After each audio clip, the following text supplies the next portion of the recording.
Everybody knows Shaq. You may know him as one of the most dominant and prolific NBA players of all time. The guy your favorite Papa John's menu item is named after, a DJ, sheriff, host of Inside the NBA, or even the main character from the greatest video game of all time, Shaq Fu. But beyond all of this, the man is responsible for some of the most depraved and extreme hazing incidents in NBA history. Let's take a look. Now, hazing in the NBA has been around for decades. Being the new guy means proving your worth and earning the respect of your veteran teammates.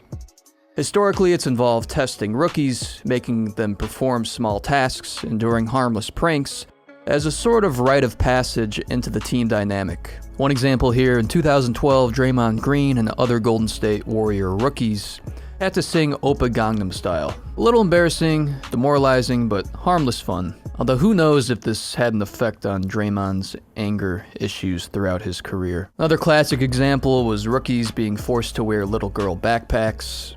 As you saw earlier, it's not unlikely that at some point as a rookie you might get your car popcorned, especially if you fail to do one of your duties, like bringing donuts to the veteran players before the game. And these are generally the bounds that NBA hazing lies within. You carry someone's bags, you get pranked a couple times, you get a little bit embarrassed. Except when it comes to Shaquille O'Neal. So my first introduction to this side of Shaq's career was actually from an interview his former teammate Gary Payton did on DJ Vlad's channel. I really can't say much for this one, just take a look. Yeah. Shaq is a jokester. Oh, yeah. So if one of the rookies would be in a stall, he would take a bucket and use the bathroom in it for about a week. Okay. And then all of a sudden he'll pour it on them. Okay, man. So there's no way around it. Shaq poured his poop on people. And you might say the guy went overboard. He did a poop prank. It was a one-time thing. But there's more poop incidents, guys. Yeah, we know you played with Shaq, who's a big prankster in L.A. I remember one time he asked Devin George to do something, and Devin didn't do it. So Shaq's like, all right, cool.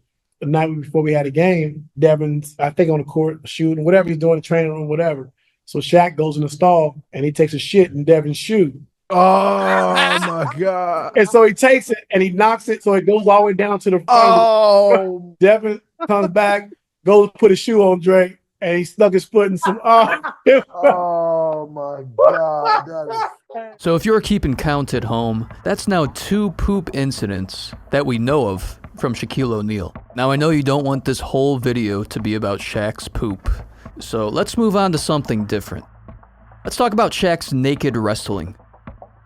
Pick up the phone and call somebody. It's Shaquille O'Neal and the Big Show. Just take a look at this headline. Shaquille O'Neal used to get naked, surprise attack Suns teammates. This article says, every few days or every week or so, the big man would come barreling around the locker room corner completely nude and tackle a teammate or coaching staff member to the ground, where he would roll around with them in what he called Brazilian naked wrestling. And of course, Shaq did this to his coach as well. So at least he doesn't discriminate. And this isn't just some weird rumor or fake article being spread around. Shaq openly has admitted to chasing people around naked. You gotta understand, when I'm on a team, I'm the president. I am the emperor. So when you're a rookie, do the I say, man.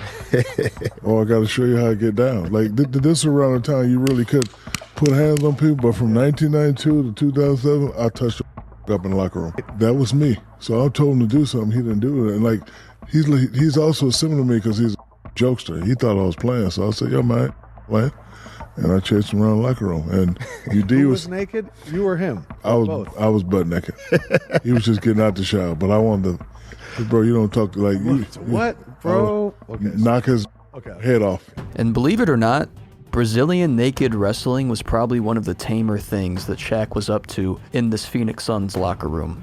In his year-and-a-half tenure with the Suns, Shaq got into a prank war with second-year forward Lou Amundsen. Now, it's not exactly clear how this prank war started. We do know that Lou used to ride his bike to the practice facility, and Shaq used to mess with the bike. He sat on it naked a few times. And eventually, this prank war culminated in Lou putting popcorn in Shaq's car. What do you think Shaq's response to this would be? Would he go and grab his trusty bucket? Would he take off his clothes and start chasing Lou? No, this time he had something else in store. This dude named Lou Amos, I don't know if people know, but Yeah, I remember Lou. they had a back and forth thing, and one time, bro, Shaq shoot around. How fun. Shaq put Lou's mouthpiece in his tights and put it up underneath his nuts. What? Oh, Come on, bro. If I'm lying, I'm flying. So everyone knew but Lou. Everyone knew but Lou. So Shaq goes through a whole shoot around with Lou's mouthpiece under his nutsack. And put it back in his locker. And then before the game, like coach would be talking, and Lou's always someone that's gonna kind of get up, put his mouthpiece in, and jump around, stretch, because he's an energy dude. Bro, he put that shit in his mouth. Everyone died. Laid out on the ground. That, you know what I mean? Like, you're not fighting Shaq, but Shaq was crazy. Shaq would tackle people naked. And incidents like this just make it clear that Shaq's behavior went far beyond team bonding, far beyond the purpose of hazing, which is to get the new guys in there, joke around with them a bit, make them prove themselves, but ultimately create team chemistry in the process. And I think this last incident I have for you really perfectly encapsulates this thought, that Shaq's behavior and these so-called pranks just hurt his team in the long run. Hey, Grant, this is Shaq. Who did Shaquille O'Neal beat up in the Phoenix Suns locker room? Let the world know. Wow, yes. Shaquille O'Neal choked out Gordon Giricek before a game. He put him in the sleeper hold, and the guy was knocked out, passed out on the locker room floor before the game. And definitely one of Shaq's memorable or not so memorable moments from the year and a half that I played with him with the Phoenix Suns. I want you to take a look at Shaq's face here as he calls in to this show to self-snitch about choking out a teammate before a big game. Let's hear what his reasoning was for choking out a teammate. Was a good player from Croatia, good shooter, but he never passed the ball inside. And he would always kind of look Shaq off and shoot it.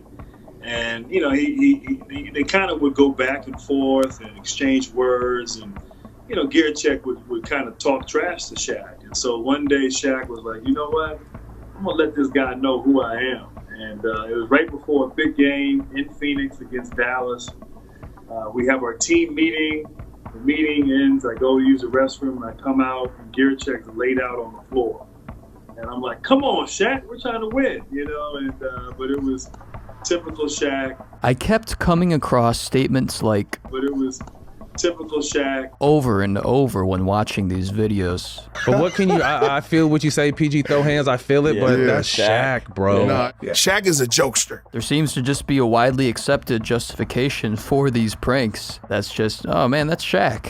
That's what he does. And you might say it's justified too. You might say, you know, he's a big jokester. He went through the same coming up in the NBA. He just dished it out a little more so than the typical person throughout his career. But here's the biggest issue I have, far beyond the poop buckets, far beyond the naked wrestling, is that Shaq, since day one in the league, refused to ever be hazed. You know what's crazy? I never got hazed. First day I got there, Scotty Scott was like, get my bag, Rook. I was like, I don't do that. I'm the franchise player. And I never got hazed. You must have been a joy to be around. I sure was.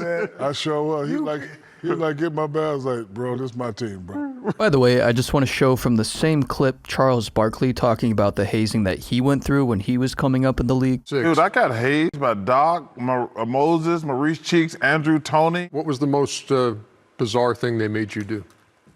Take Andrew Toney warm milk like 11 o'clock at night. Warm milk? Yeah.